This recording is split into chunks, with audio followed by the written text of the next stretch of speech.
Linda. Hey, it's Chris. Yep, I got your message, obviously, and I'm stuck in a gigantic snowstorm in Connecticut. And send me some dates or whatever. I will be going to Australia on the 13th of March, and so I am traveling a lot lately. But hit me up; it'd be fun. I look forward to talking with you, and thanks for asking me on here. And I hope you're doing great. And now here's Christopher Atkins with How Can I Live Without Her? I know she'll never understand. I gave my word before we met, so I just can't go breaking it. She'll say she thinks I'm out of touch. I've let my duty honor bound come between the love we found. How can I live without her when she's all I'm living for? How can I live without her? Live like I did before. Now I can see through her eyes how good love can be. How can I live without her when she's gone?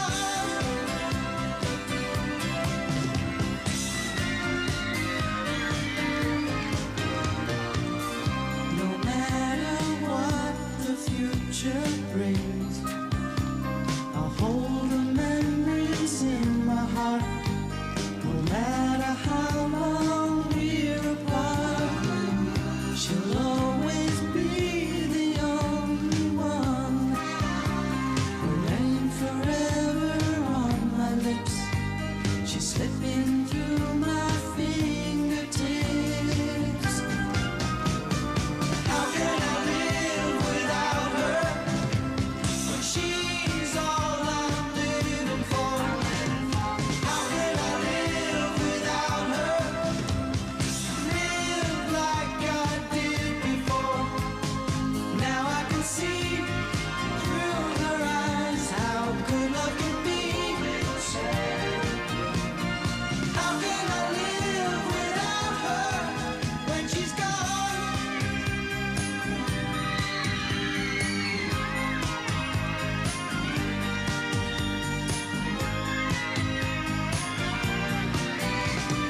How can I live without her? How can I live without her? How can I live without her when she's gone? When she's gone, it's all I'm living for. She's all I'm living for. How can I live like I did before? How can I live without? Christopher Atkins from the Pirate movie and How Can I Live Without Her? Good evening, everyone, and welcome to a new edition of the Rockstar Book Club. Tonight, we have an absolutely iconic guest. His story encompasses 45 years of fame in the entertainment industry, from starring in some of the most beloved movies of all time and television shows to playing himself in reality TV to posing in Playgirl magazine. Our guest has done it all, and he's managed to remain down to earth, humble, and beloved by his fans and colleagues. He was nominated for a Golden Globe. He's earned a gold record. He was ranked number 76 on VH1's list of 100 greatest teen stars. He's an actor, a model, a singer, an entrepreneur, an athlete, a father, a grandfather, and he's even a ghost hunter. Let's welcome our guest for this evening, the incredible Christopher Atkins. Welcome, Chris. Thanks so much for joining us. Thank you. Thank you. Did you recognize yourself in all of the accolades? Well, it's 45 years, boy. I'll tell you what. Yeah. I don't know where that went. Holy Wow. man. Well, you look amazing. You look like you just Well, leapt thank you. off the pages of Tiger Beat magazine. Yes, And that's right. we all remember the 80s. We were all there. Oh Um, my gosh. Good yes, old 80s. yes, we're And looking. we survived Oh somehow. my God. And my hair survived too. I had terrible hair in the 80s. Um, so what we're going to do next is we're looking forward to learning all about your life, what you're doing now, what you've done in the past, what your plans are for the future. But I'm going to go around the room and I'm going to introduce everyone in the Rockstar Book Club. So, first of all, joining us from Central Pennsylvania, where she is a devoted mother, grandmother, and the reigning expert on anything having to do with the Brady Bunch, is our highly trained rock star whisperer. She is skilled in the art of extracting celebrity backstories, our very own lovely Karen John. Welcome, Karen. Yay, Karen. Hi, Chris. We're so happy that you were able to be here to talk with us this evening. I spent the majority of the summer of 1980 as an almost 12-year-old badgering my mother to let me see Blue Lagoon, and I did. I did wear her down and got to see it. She is no longer with us, but I feel like she will be chuckling today, knowing that I am speaking with you this evening. Oh, that's very Oh, sweet. That's that's so very great. sweet. I have to say, we all grew up together too. So we all were 12 in 1980. Um, next up, zooming from Wyomissing, PA, the childhood home of Taylor Swift, is our very own singing attorney who just might slip in a reference to her Greek culture or her Greek cuisine into our interview today, the always lovely Mary Zervanis Dialectis. Welcome, Mary. Hi, everybody. Great. Yeah, Chris, thank you so much for joining us. I also, like Karen, had to beg my mother, who was a strict Greek mother and would not let me go see the movie. So I had to sneak that, you can't stop us. I had to sneak into the theater, but just kind of similar stories there. But I really appreciate you taking the time with us. So I'm looking forward to it. Great. And finally, joining us all the way from Lincoln, Nebraska, by way of Colorado and California, is our musical maven, who was once dubbed the Enchantress by Bucketful of Brains magazine for her role as the backup singer and rhythm guitarist of the band Game Theory, and also as one half of the musical collaboration Hex with the Church's Steve Kilbey. The undeniably bewitching Donette Thayer. Welcome, Donette. Thank you. I think I went to see the Blue Lagoon with the lead singer of Game Theory, and we thought it was great. So it was a lot of fun. Well, thank you. Wow. That's awesome. It's rated R, and I don't think you're still old enough to see it. If only. Yeah.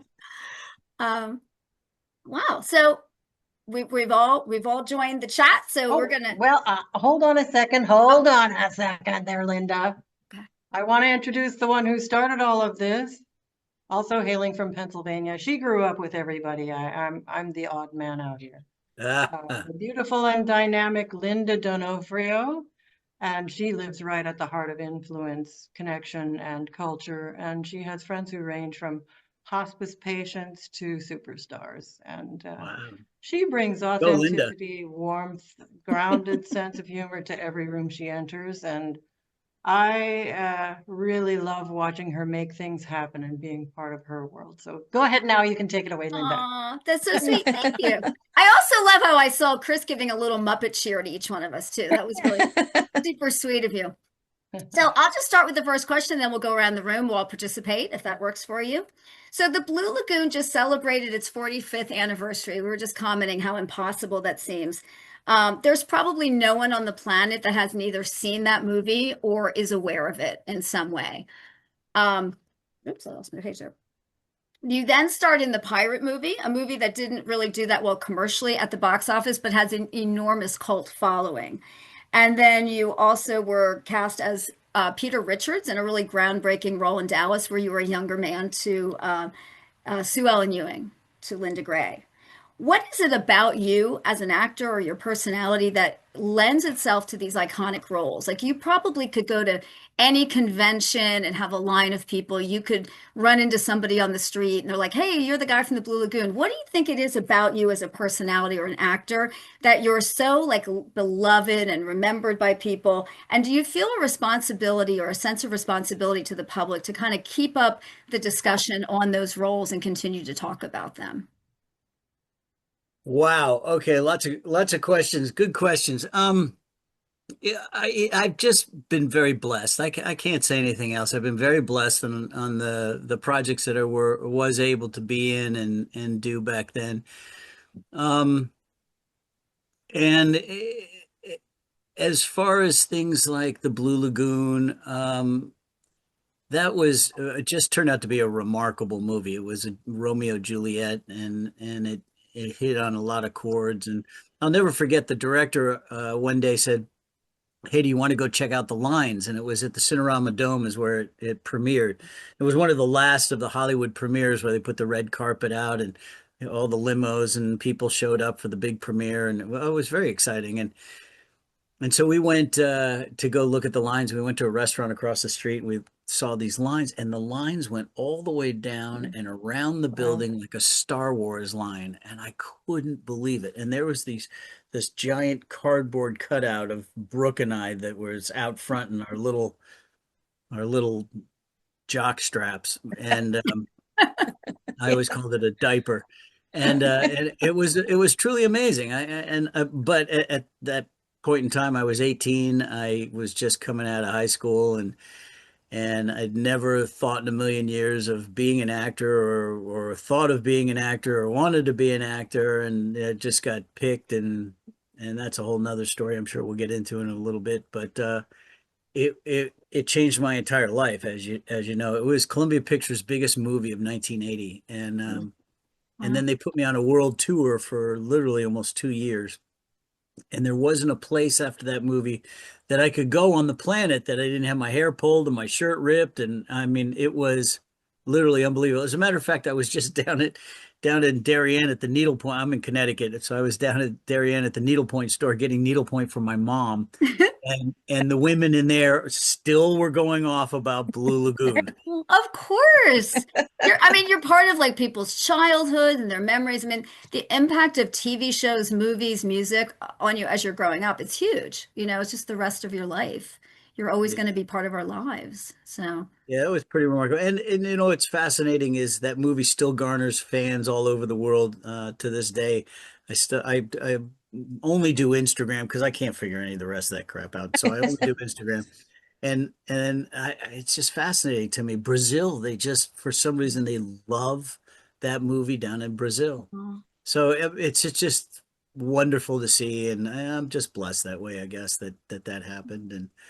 And one of the most exciting things in my life was having my two kids, and then now having freaking grandkids. And you know what? I was 18 when I did that movie, and I'm 19 now, and it was a long time ago, and it's amazing. I never oh, I never thought I so I had this I never this whole next level of parenting, which maybe you know or don't. I don't know where you were at, but I never thought of, oh my gosh, when my kids become parents, what kind of parents are they going to be?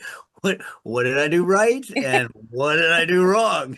yeah. Are they going to be distant and non-responsive? Are they going to be militant and strict? Are they going to be loving and fun? And it was really interesting to see that stage of life. And I've got to tell you that I'm very, very happy. My two kids are very loving, very hands-on with their kids, and it's great to see. And I'm that grandpa that sends fart spray to the grandkids and gets the text message from his son, "I hate you so much."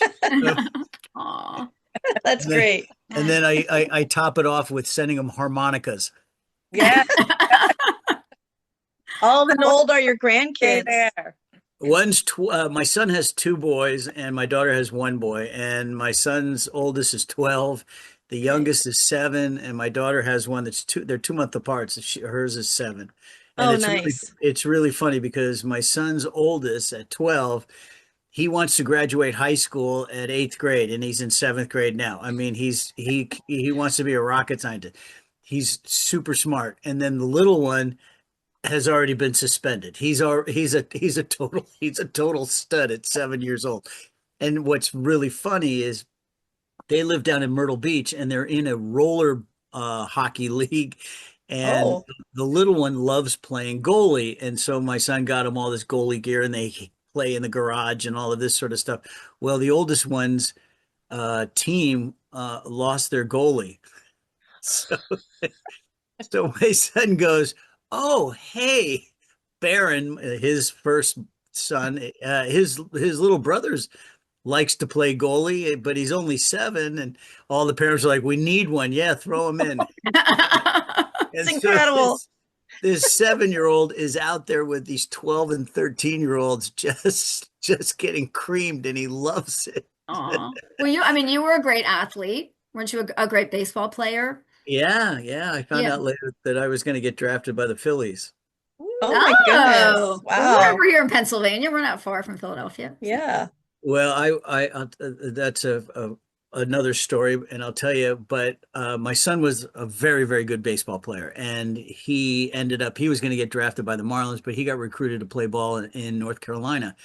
And so he ended up going to North Carolina playing ball, and then he met a girl, and that was the end of that. And then my daughter met a guy online playing World of Warcraft or something, and he shows up at my door. He was like this big Viking guy with tattoos and everything. And I'm looking at this guy, and he goes, "I've come to take your daughter." And I'm going, "Oh dear God, I know for sure they're driving back. I know like somewhere in Oklahoma, I'll get a call, Dad. Oh, I can see it now.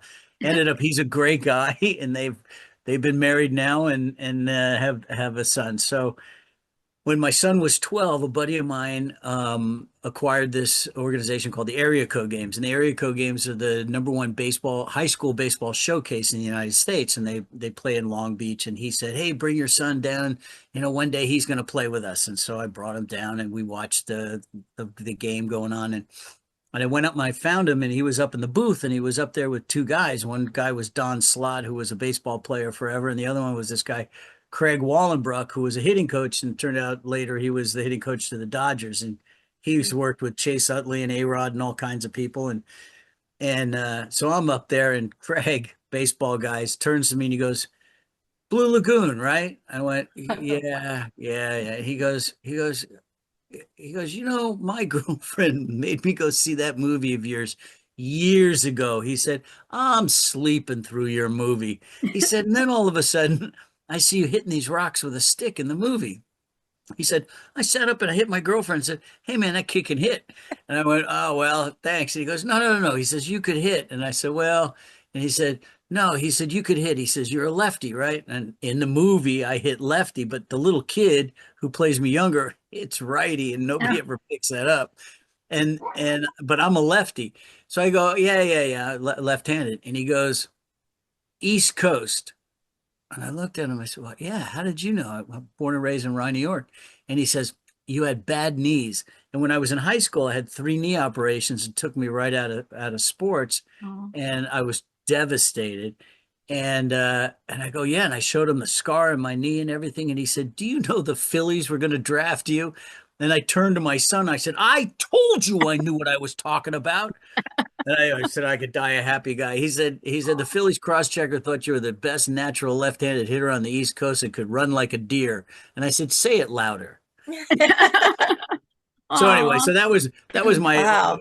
my baseball story. I would have never made Yeah. it. I'm too small, but I had fun. I love that sport. But yeah, so I was always wanted to do sports. I was going to go to sports medicine. My whole family are doctors. My sister's a PhD in cellular biology at Yale University. My Wow. brother's an emergency room doctor. He's now a concierge doctor in New York City. He handles the Bezoses and all of that. If they only knew he was a quack, but anyway. And then my mom was a science teacher. My grandparents were all doctors, so I was just going to go into sports medicine after all the surgeries I had. Yeah. But I ended up running naked after Brooke Shields on a beach. So here we go. I mean, who doesn't love Brooke Shields? Like, That's a really? good trade-off there. Yeah. Awesome. Karen, do you want to ask a question? Sure. So after Blue Lagoon, and as you are coming up through the ranks, you are on Dallas, which we are all fans of. But as you entered the Dallas world as a young actor, it must have been very intimidating, especially with the controversial Cougar storyline. How did you adjust to being so green and coming on there with those seasoned veteran actors? And are you still in touch with any of them today? Good question. Yes, I am. Linda and I talk all the time. Charlene and I talk all the time. We always end up together at the autograph shows. They still have them, and they do Dallas reunions, which is I'm very flattered actually to be part of because I was only on the show for one season. I was supposed to do. They usually sign you for more than one season, but I was supposed to do a play on Broadway with Gina Lollobrigida and the Rose Tattoo, excuse me, and the producer died, and that ended that. So we never did it. But um, yeah, I'll tell you a story. When I first showed up on I had to do a photo shoot for the show, and I had 50 pounds of clothes I was carrying over my shoulder, and I'm walking down the sound stage and looking to figure out where I'm supposed to go. And Larry Hagman comes down towards me. He comes up to me and he shakes my hand and he's welcoming me and he's saying how happy he is that I'm on the show. I mean, couldn't have been nicer. He takes 50 pounds of my clothes, throws it over his shoulder, walks me down into my dressing room, hangs my clothes up, and says, "Here you go again. We're really happy to have you," and the whole thing, and leaves. And I turned to my manager. I said, "Did Larry Hagman just hang my clothes up?" And yeah, he did. And that was the entrance to yes, it's very intimidating because the show was so massive. I remember I was in Africa doing promotion, and I'll never forget this. And there wasn't a restaurant open when Who Shot JR. You couldn't, and the one restaurant we went into, they were all in the back room staring at the TV, and the last thing they wanted was us to order anything because it was right in Who Shot JR. I mean, it was big, big, big time. And So you, yeah, it was. you snagged JR's woman. I did. Yeah, he didn't like it, but I snagged her. And that was a funny story too, because the very first kiss that we had, which was the big culmination of everything now, that was a very funny moment because the cast and everybody were all still there. It was on a dock on this pond, this lake or whatever, and everybody that was usually actors go home when they're done with their scenes, and they were all standing around. Director says action, we do our thing, we have this big kiss and he cut and we pull apart or whatever, and Linda looks at me and says, "So how was it?" I'm thinking, well, that's a freaking weird question to ask. How was it? And I'm thinking, well, it sucked, let's do it again. What do you say? All of a sudden my lips go completely numb, and she had taken that stuff that the dentist puts on your gums before they put the needle in to numb your gums. She rubbed it all over her lips. And I'm people like, "Let's go, put it on my lips," and everybody's laughing. And that's a welcome to Dallas. They were all crazy on that show. They're all literally Oh my crazy, God. all in a fun way. So it was very intimidating. And the other thing is they would only give you a script a few days before your scene because everybody was trying to get scripts to publish. All the rag magazines were paying people to good money to try to find out what was going to happen next. Yeah. So they were really locking all that down. It was fascinating, but yeah, it was a fun time. But And the other thing that was kind of, if huh? Ellen hadn't lost your baby, imagine how the trajectory of the show would have gone. Well, I did a show last year. It was called Ladies of the '80s, Oh, and yeah. it was Oh, a Hallmark show with all the yeah, Yes. and they called me up specifically. This is what they call Easter eggs, right? They called me up specifically because they had the small part that was only a phone call part with Linda, and they said, "We want to fly you out here. We want to have you on it. You've got to do this, and we're going to name you Peter, and you're going to be her husband in the show on the phone." For all the Dallas fans, that little Easter egg, see who picks it up. Aw. And I thought, well, that's really kind of fun and cool. You know, they have sort of a good time with it. So I played her husband. So and my name was Peter. So all the fans would go, "Oh, she got him. They got married." Aw. Very So yeah, just kind of fun, silly stuff. What, and with the fact that it was like you were the younger man, older woman, did you get any feedback from fans? Like, were Oh they, yeah. because did you get positive or negative? Like, what were their feelings about it? I was in the Bahamas and I was in a casino in the Bahamas walking through, and you know when you're being looked at, you just get used to that. And I could feel this someone, and I look off and here's this woman, man, and she is staring at me, and I'm going, uh-oh, and she's coming straight at me. And this woman comes right up into my face and goes, "You're too young for her." Okay. Like, lady, it's not real. It's not real. Yeah, I Yeah. mean, she was angry. Aw. But the funniest part was, is I actually got, and they kept putting me, if you remember, they kept putting me in the Speedo all the time. And I actually got a note from the network to quit stuffing my Speedo. And were you? True.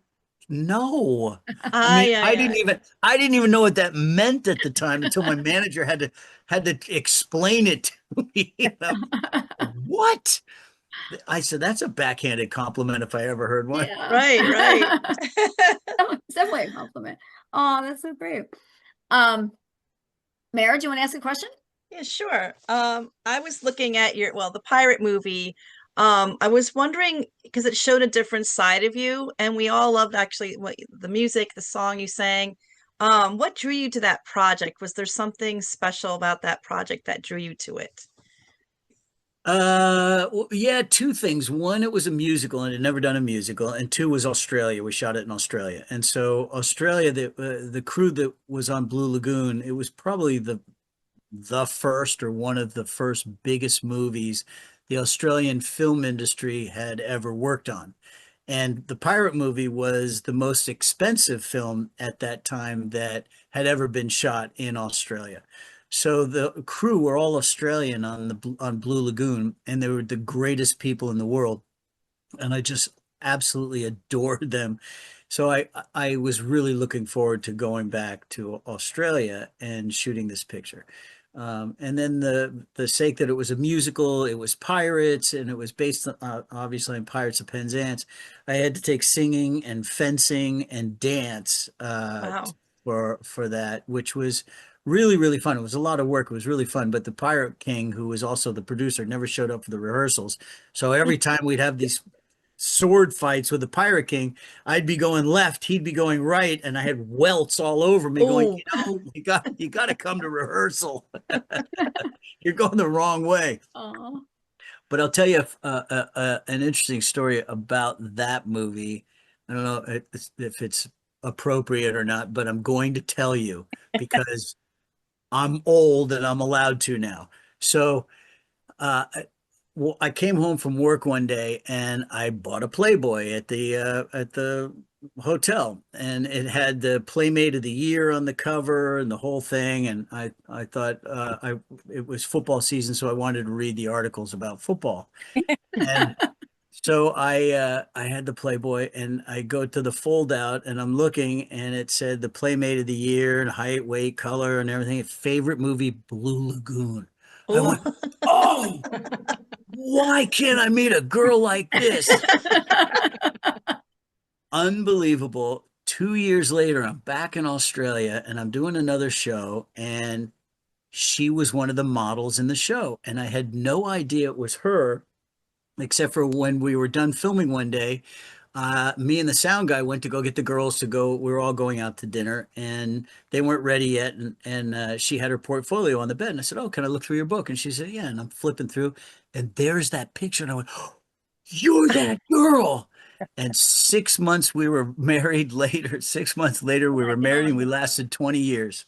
Oh my Wow. God. That's Wow. incredible. Isn't that bizarre? It's like all fate. It's all tied Yeah. together. Yeah. And be careful what you wish for. It's, That's right.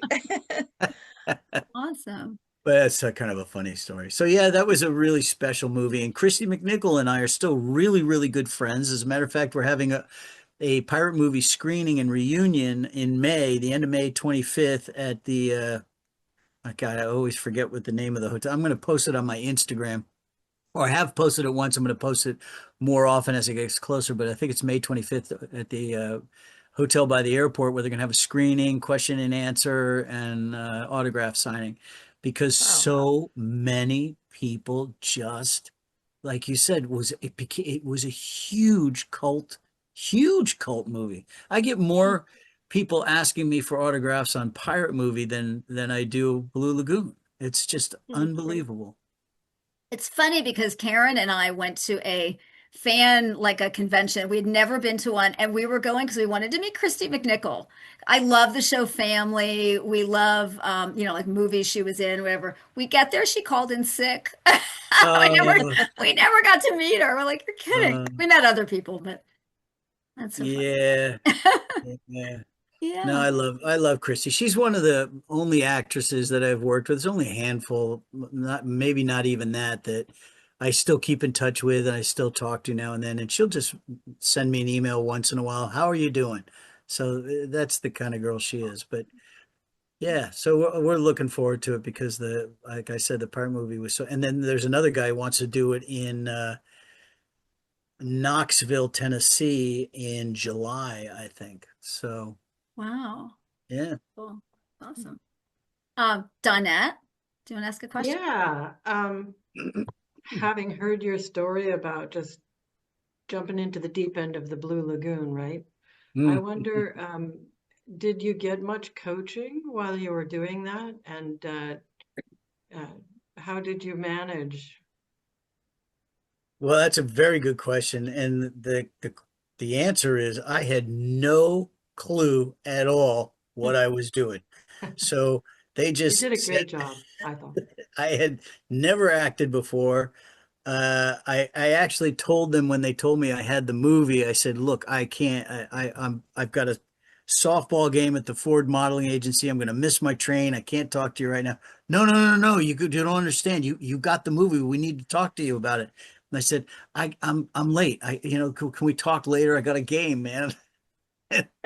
And they were too happy about that. But I said to him, I said, look, I don't know anything about it, and there's only two people in the movie. And back then, it was only a $4 million movie, but that's $2 million on my head and $2 million on Brooks' head. And I said, I don't know anything about this. I don't want to.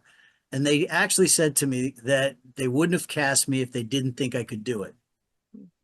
So then I had to talk with mom and we had a long talk because there was the nudity and everything else in the picture that was such a big important part of the movie, and then they would ask me, what do you feel about the nudity and everything? And at that time I have no idea. I was 18 years old. I didn't really care, but I'd never been in that situation before.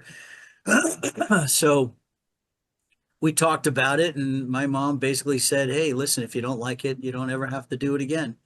And I thought, yeah, that's kind of cool. And I always look at life as an adventure. I think it's much more fun to see life as an adventure rather than trudging through it. And so I thought, my saying is, he with the most stories wins, because if you've got stories, you've had adventure, and if you've had Ooh, I adventure, like that. That's you've great. lived the life. And so I thought, okay, let's go for it. So when I was there, I had to learn how to hit a mark without looking at it for focus and all that, and be able to rehearse lines. And so I just learned basically on the fly. But the best part about it was that it was outdoors. Literally, no movie was ever shot this way, and no movie will ever be shot this way. But it was a deserted island in Fiji, and there was nothing on the island. As a matter of fact, the crew found water on the island. It was being barged in because there was no water, and then they found fresh water on the island. And I lived in a tent with everybody else. Everybody lived in a tent on the island for 4.5 months shooting that movie. So it was pretty spectacular. So it was camping and doing that for 4.5 months, which I love doing. I love being outdoors. So I didn't mind that at all. And then Columbia Pictures flew my mom out, and my brother out for a reunion, which was really nice because we were gone for so long, and it was nice to have that.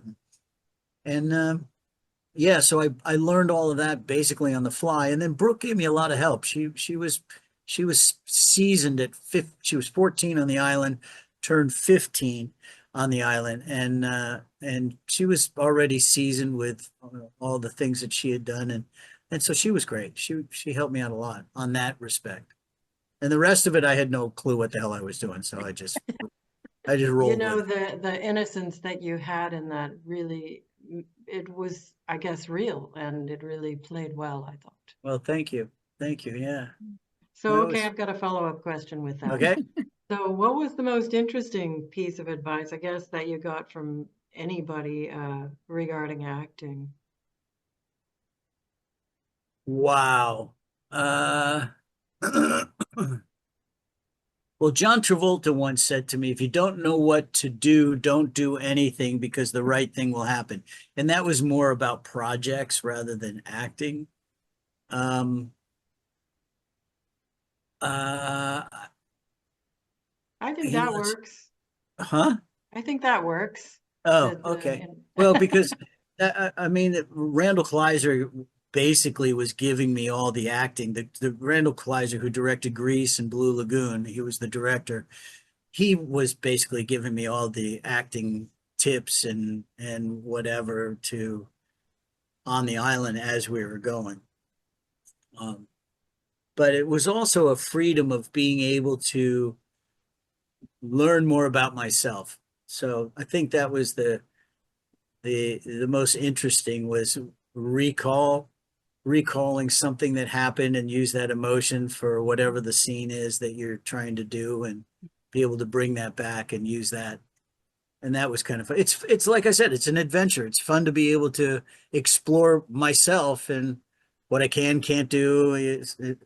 Sometimes even going to I had to play a killer and going all the way to a dark side. It's just kind of wild. And then some of it is just, oh hell, it's acting. Thank you.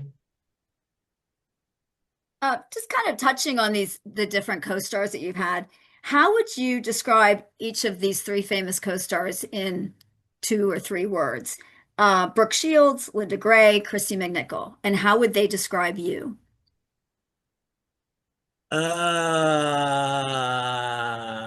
Why would you ask this question?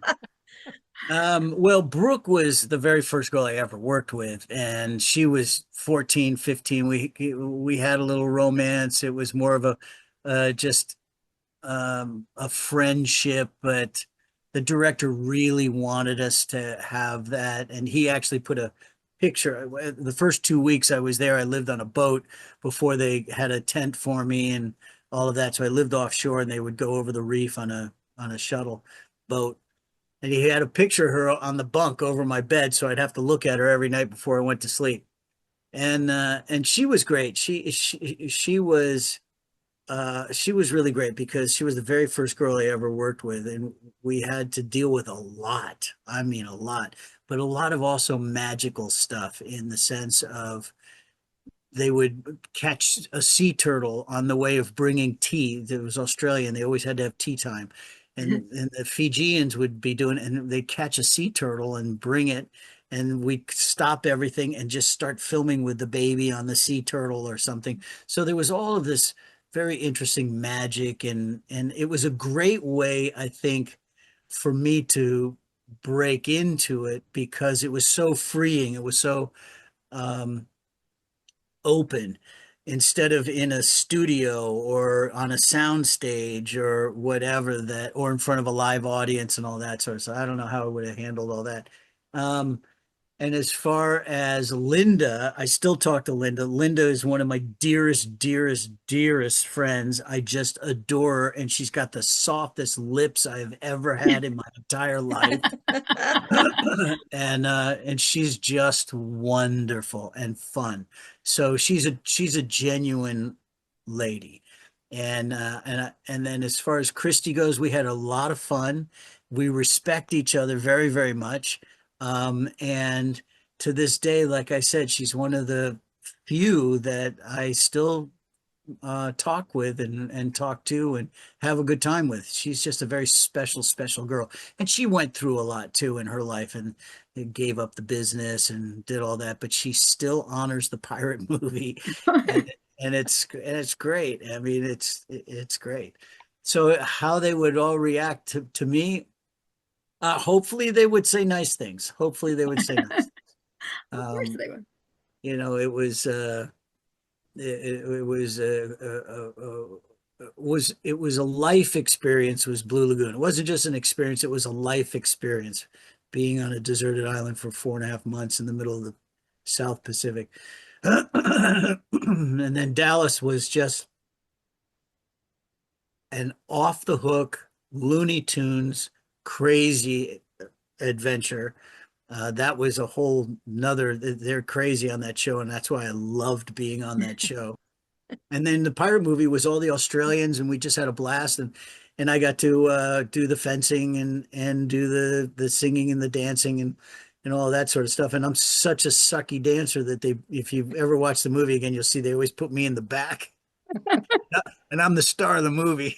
I mean, I've heard you say you don't really sing, and yet I know. I love Listen, that song. It's a cute song. I know they layered a bunch of me on there. I think about 18 tracks, and 3 weeks later, I think. Oh, well, thank you. Thanks for that answer, Karen. I am interested in your ghost hunting and how you got involved in that. We know you've appeared on the Celebrity Ghost Stories and you've been dabbling.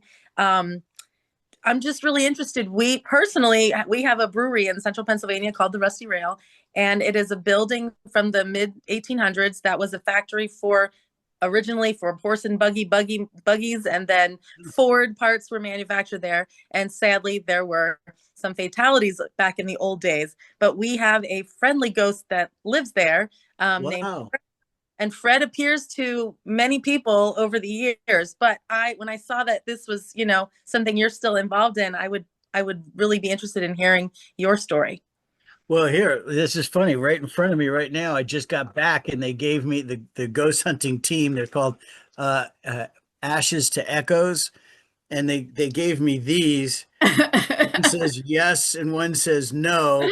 And these little freaking balls, they light up. So you put it in the whatever this thing is from the Ouija board that they made, and the ball will go off, the light will stop. And then if you talk to whatever the entity in the room, you say, see how it's off now? Can you make the ball go on? And if it gets touched, it'll go off again. So it works like that. And it's pretty funny because I was just down in Charleston this last weekend with a buddy of mine, doing ghost hunting in Charleston, which was really fascinating because they have buildings there from the 1700s and the 1800s like yours, and it's just so interesting. I love history. History fascinates me. So the whole ghost hunting thing only came about. It started, Chip Coffey. You know yeah. Chip Coffey, the Yeah. psychic medium guy. Well, he was a big fan of mine, and I had a buddy of mine who's passed away now, unfortunately, but dear, dear, dear friend in North Carolina. My son was in North Carolina, my daughter at the time, and he has 50 acres in North Carolina, and he's got over 300,000 ounces of gold on his property. And I used to go down and hang out with him and a bunch of buddies from there and hillbillies. I mean, I'm talking hillbillies. And we would scoop stuff out of the creek and run it down sluice boxes and get little gold nuggets and all of this out of it. It was really fun. And he has a gold mine on his property that's from the 1800s. And the story goes that it was an old copper mine, gold copper mine. And the copper was so rich that they were extracting the copper straight out, putting it on ore carts and sending it off for the war effort, the Civil War effort. The guy who owned the mine, his name was Mr. Terry, and Mr. Terry disappeared one day after a big storm hit the area. And what they think is that back in those days, they put a berm around the entrance to the mines to keep the water out, just a big donut of dirt piled up. So if anything flooded or whatever, it wouldn't go. And the story seems to be that he was down in that mine, and this storm hit and he had no idea what was going on, and that berm broke and the creek that had flooded just went pouring down in there, and he never got out. Chip Coffey came one day and to walk the property and meet me and say hi, and we had a good time. And he walked past the mine and he goes, "Why do I feel drowning?" Wow. So that was kind of cool. And then from there, I always like watching the shows. It just fascinates me on the shows. And then I actually went with this Ashes to Echoes through another friend who wants to do a movie that she had written, and she actually had Robert Carradine directing it. And as you know, Robert Carradine passed away 2 weeks ago. And I was just with him in Wisconsin doing a ghost hunt with him because he was going to direct the movie. So the three of us and this Ashes to Echo Paranormal were showing us the ropes. They had all the toys and the bells and the whistles and the, that one where they have the stick figures, the SLS or whatever it is, the stick figures show up. If there's something there, it'll map it. Yeah. And we went into this one room and there was a stick figure pops up and they went, oh, there's something there. So I went over there and I said, is it right in here? And they go, oh my God, it's hugging you. And I'm going, okay, all right, cool. And he said, oh, that's so great. It's hugging you. I said, well, everybody needs a good hug. Anyway, so it's just all kind of fun. And the way I always look at it is I believe in everything because it's much more fun to believe in it than to say, oh, that doesn't exist. There's no Bigfoot. There's no such thing. UFOs, forget about it. It's much more fun to enjoy it and pretend, oh, it may be. So You anyway, never know. that's how I do. I just did it for fun. And I went down, like I said, this last weekend down to Charleston, and it was kind of funny because the buddy that I took down when I was in Wisconsin, he was on, they did it live. And so he was online in Connecticut here. And there was a cop that's in here in Connecticut, and he came online too. And they were asking questions while we were ghost hunting. And they had this bell, one of those desk bells where you go ding, ding, ding type of thing, right? And it's also got an electromagnetic thing in it. So if anything gets close to it, the bell will go off. So they put it on a bed, and they were saying that it was an old school, and they had this one room they made put beds in for paranormal investigators to sleep there if they wanted. But it used to be the principal's office, and there was a woman entity that supposedly roamed that area. And they were trying to figure out, they had a psychic there, and they were trying to figure out what the name was. And I think she said Margaret or something. And my buddy here in Fairfield is typing in and writes Beatrice. Ding! The bell goes off. So the paranormal, they're all going crazy. Wait, what? And he goes, Beatrice, ding! And nobody's near it. So now now I have to live with this because he's Mr. Psychic here now, and he knows that. But I dragged him down. They all wanted to meet him and everything. We had a blast. We had such a good time, and it was interesting. We did get had dinner in this one place, this person's house, and we had the bell, and it was going off like crazy. And it was 1 for yes and 2 for no, just sort of like the ball things here. And we asked all these questions, and I started asking these questions, and it turned out that it was a Union soldier from Massachusetts. That's how far we got with it.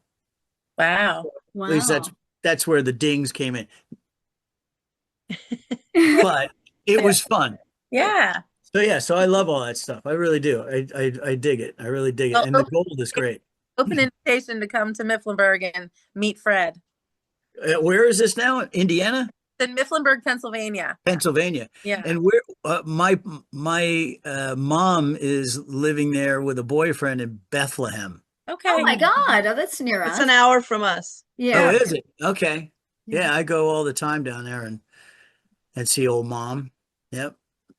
Good Well, stuff. speaking of Pennsylvania and your ghost stories, have you ever been to Gettysburg? That's supposed to be one of the most haunted places on earth. Yes. And my husband, by the way, is totally into this as well.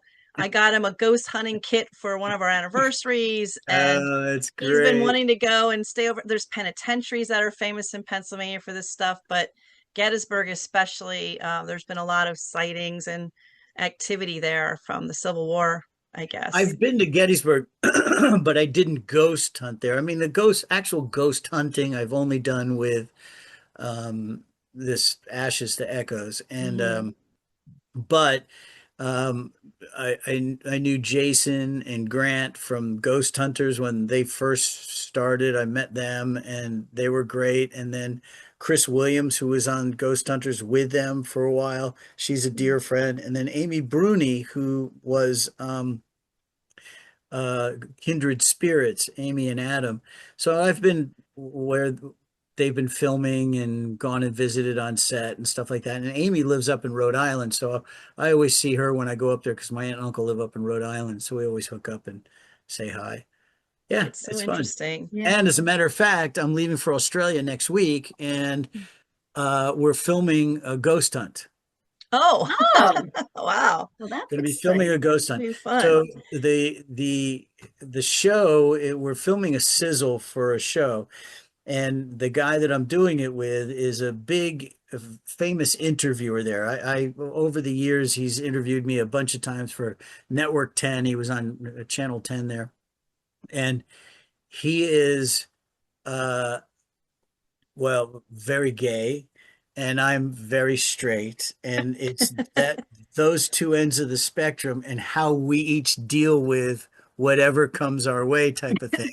And it lends itself to some very funny off the hook things, and it's great. So the hard part is I'm here and they're there, and the producers and everybody taking it to a production company and then zooming me in is just it's not the same as if we were all in the room together or we had a real sizzle reel to show the relationship and the how we work off each other. So that's what we're going to shoot. It'll be fun, and it's going to be a ghost hunt. Cool. Is that So that's why something I've we'll got- be able to, will we be able to see that? Or is that just going to be shown over there? Well, this will be just a sizzle. If Oh, okay. it's picked up as a show, yeah, you should be able to see it. Yeah, that'll be fun. And it's all of that stuff. It's all the bizarre mysteries in Australia. So it's everything from sunken ships to missing people to ghosts and Hmm. yetis and whatever else is out there. Just kind of fun, kind of fun, crazy stuff. But I love all that stuff. Like I said. That's awesome. Mary, do you have a question? I mean, I did kind of ask that follow-up, but I'd love to ask more. Uh, So what was my other one? I had this. If you could revisit one of your roles with today's experience, which one would you revisit? with today's experience, and what does that mean? In other words, because now you've been through so many ways, you've had reality TV, you've had regular TV, you've movies, you've done so much acting. Would that change how you would approach any of those roles in the past? Or would you still be, it's like Donette said, though, the innocence of Blue Lagoon maybe was because that was your first role. Yeah, or maybe I should just ask which of the formats you like the best. Like, what after all those types of acting that you did you like TV better? The movies, reality TV? I always liked movies. I mean, I did do a couple of stage things. I did Grease with Lori Loughlin on the East Coast. We did the Grease singing and dancing on that one. And then I did a play in Australia called Ladies' Night. And I don't know if you know what Ladies' Night is, but Ladies' Night, if you remember a movie called The Full Monty, Yeah. Yes, and The yes. Full Monty was those beer belly Yeah. English guys all stripping, thinking they can be stripper. Well, it was based on this play that was written in New Zealand called Ladies' Night. And it was a fascinating story because the play became one of the biggest plays ever in the history of New Zealand. And the people who wrote the play went to see Full Monty and realized it was exactly their play. And they ended up suing them. So when I did publicity, I wasn't allowed to mention Full Monty or something like this because uh, they stole the project. So, but the Full Monty was kind of wild because at the very end of the play, we're all butt naked on stage. And I kept telling everybody, and that was the funny part about Playgirl, because I did Playgirl in '82, and then last year they had the picture you got. They asked me if it came back to me and said we want to do a cover and a layout in Playgirl again, and I said, yeah, there. That's, and I said, well, Stunning. I go, wait a minute. I said, you do know how old I am, right? And they go, yeah, yeah, yeah, no, no, no, we don't need nudes. We just want to honor Blue Lagoon's 45th anniversary. And it was very interesting because the reason why Playgirl wanted to do this is Playgirl is a very big gay magazine. And after Blue Lagoon, I became probably the world's biggest gay icon that there is. And I actually did an interview with the biggest gay magazine in New York City at one time. And it was fascinating because he said to me, he said, do you know why you're such a gay icon? And I go, well, besides the obvious, is there something else? And they said, well, yes, as a matter of fact, there is. And I go, well, what's that? And he said, it's actually historic. And I said, what? And he said, yes. He said, because when that movie came out was just when it was gay coming out. So mayors and policemen and people like that were all starting to come out and be brave about their being gay. And then this movie comes where it's male nudity, not just female nudity. And it just was that time in history where it it gave them something. It felt like this was for them. This whole movement was going on.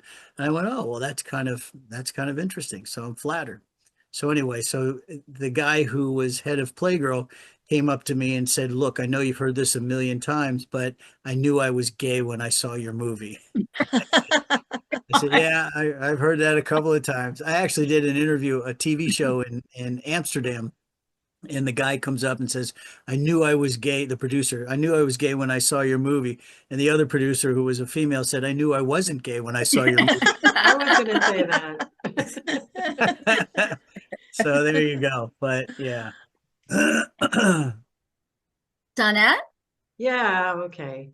So I have a real conventional question and a more like you probably won't want to answer it question. So I'm going to let you answer. There's nothing I won't answer. You can ask whatever Okay, you all want. right. Well, your hair in the Blue Lagoon kind of made a permanent impression on the world there. So I'm wondering, was there any kind of salon magic there, or was that Well, interesting question. So the director always saw that character as a Greek Adonis. He was very big ah, on Greek and Greece and all of that. And he always saw from the statues that curly hair, and he yes. always saw that character having curly hair. So they permed my hair constantly. And when that movie was over, I looked like Albert Einstein. It was all broken and sticking up. I mean, it was just awful because I have straight hair, as you can see. Yeah. And they curled it constantly, and with the salt water and the sun and everything, it would if you watch the movie, sometimes it's tight, sometimes it's really loose, and okay, it's time to curl it again. So yeah, it was all perms. Oh, well, it looked good. I mean, that was the 80s and a lot of people wanted that style. So, yeah, and my follow-up question was it your choice? And I guess you've answered that already. Okay, good. I'm going to ask my other question then while Go I have a ahead, chance. bring it. Okay, so you've been all over the place with all of the places you've lived, and you ended up in Connecticut. I'm just wondering, how did you land there? Okay, so that's a good question too. Well, I was both my kids moved East Coast. I'm from East Coast.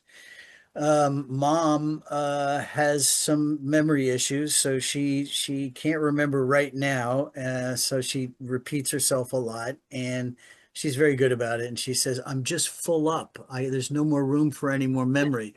And she's great. So she actually asked, and my both my dads have passed away. I had a stepdad since I was 9, and we couldn't have asked for a more incredible human being in our lives than that man that my mom brought in. And then my dad even said, I don't think I could have done as good a job as he did raising us, which was very big of my dad.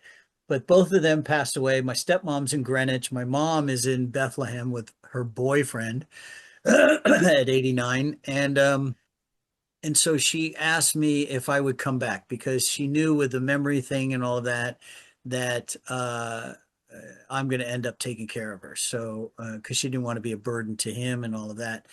And she has a condo here in Connecticut. And she said, you don't need to buy a place. You don't need to do anything because I travel constantly. And so she said, "Can you just take care of my place so it'll be there and be ready when I come back?" And I said, "You know what? I think it's probably time." And LA's kind of turning into a shithole anyway. So, I mean, I hate to say that, but it's just not. I It's used to lost live its there. I know what you're saying. it's lost its sparkle, its glamour. It's just not. I was here for about a year and a half, and I had done this movie with Randall, the director, called Defrost, and it was the very first virtual reality live action virtual reality movie. And so I had done that with him, and there was the premiere, and I went back for that about a year and a half after I'd been here, and I'll tell you, from the airport to the Hollywood Hills was nothing but homeless. And I mean, Hollywood Boulevard, everything was just completely different than when I left. You know, Hollywood Boulevard was magic with all the tour buses, with the stars and the sidewalk and Grauman's and Ripley's and all of these cool places. And now it's just like it's dangerous. It's just terrible. So it was time to go. And both my kids were the East Coast. And so that's why I came back East Coast. Oh, nice. Thanks. Well, we're kind of wrapping up to 1 hour, so we don't want to take any more of your time, but we always have one fun question that we ask all of our interviewees. And the question is, No, what is your favorite sandwich? Could you describe the ingredients? This is your last meal. You have to order a sandwich. Can you describe what your sandwich is for us? oh, I love a good roast beef sandwich on a Kaiser roll. Forget yeah. about it. Roast beef sandwich, lettuce, tomato, mayonnaise, salt, and pepper. Done. I'll take that out in the boat, fishing, whatever. But I just recently started having shaved beef. So if you go to the supermarket, you'll see these packages of shaved beef, and they make phenomenal sandwiches. You put a little hot chili oil in there, mix it up with some onions and so whatever into that, and oh Lordy, they're good. It does sound delicious. But my favorite all-time meal is steak and potatoes. Steaks, a Ah. good steak and potatoes. That's what I'm going to have tonight. A good steak and potatoes, and I make the potatoes. It takes an hour, but I love a crispy shell baked potato. So the crispy shell, you scoop out the potato, dump a ton of butter in the shell, salt and pepper, and it's like a giant potato chip. It's so good. And how do I'm getting hungry. you prepare your Oh, it's so good. do you like your steak rare? Excuse me. I like this, yeah, medium. I'm not a super rare. My girlfriend and her two daughters like it still moving. I kind of want it a little bit more dead. Okay. Well, does anyone have anything else they want to ask or any other comments? I'm There's just there's still nothing stunned that I'm talking to you. I can't believe there's it. It's nothing you wonderful. can't ask that I can't answer. Can you see this if I hold this up? Oh, wait, can you see this in the lighting? That's my Yeah. that's I can see my it. Does nos- this snake know who's holding him? Okay, just have to. I'll show you something here. Yeah, that was my Nastasha Kinsky male Oh, version. I'm yeah. gonna put glasses on here for a second. I'll show you one of I have to my print it out. my favorites that I have. Hang on. Hang on.